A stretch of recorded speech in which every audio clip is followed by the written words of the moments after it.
যেতে চাই সহকর্মী আকলাকুস সাফার কাছে। তিনি রয়েছেন বিমানবন্দর এলাকায়, সম্ভবত কার্গো পয়েন্টে রয়েছেন তিনি। সাফা, জানাবেন তারেক রহমানের আগমন উপলক্ষে সড়কের চিত্রে দেখতে চাই এবং নিরাপত্তা ব্যবস্থা সম্পর্কে স্পষ্ট কোনো তথ্য কি আপনার কাছে রয়েছে কিনা? 3 স্তরের নিরাপত্তার কথা আমরা বারবারই বলছিলাম।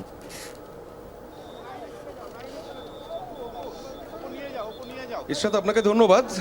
বেশ নিরাপত্তার যে অবস্থা সেটি কিন্তু আমরা দেখতে পেয়েছি। আমি আপনাকে সেটি আরও ডিটেল কিছুক্ষণ পরে দেখাচ্ছি।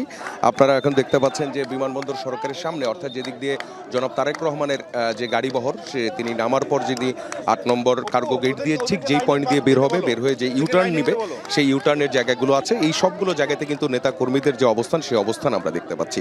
এই মুহূর্তে আমাদের সঙ্গে যুবদলের একজন শীর্ষ নেতা আছেন, আমরা তার সঙ্গে একটু কথা বলতে চাই। একটা বিষয় জানার ছিল, সেটা হচ্ছে এই যে যারা সাপোর্টাররা এসছেন 18 বছর, তাদের অনেকেই তারেক রহমানকে সরাসরি দেখেননি, আজ প্রথমবারের মতো দেখতে পারবেন। কেমন লাগছে?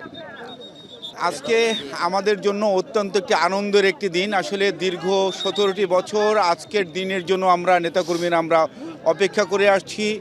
আমাদের নেতা বীরের বেশে বাংলাদেশে ফিরবে।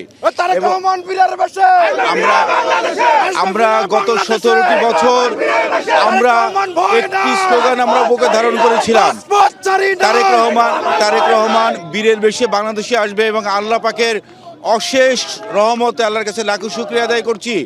আমরা দীর্ঘ 17 বছর যে স্লোগানটি আমরা বুকে ধারণ করেছি, তারেক রহমান বীরের বেশে আসবে ফিরে বাংলাদেশে, আজকে তারেক রহমান বীরের বেশে বাংলাদেশে রাজস্বিক প্রত্যাবর্তন হচ্ছে, এবং আমরা নেতাকর্মীরা আমরা অনেক আনন্দিত, এবং আজকের দিনটার জন্য আমরা সবাই মুখিয়ে ছিলাম।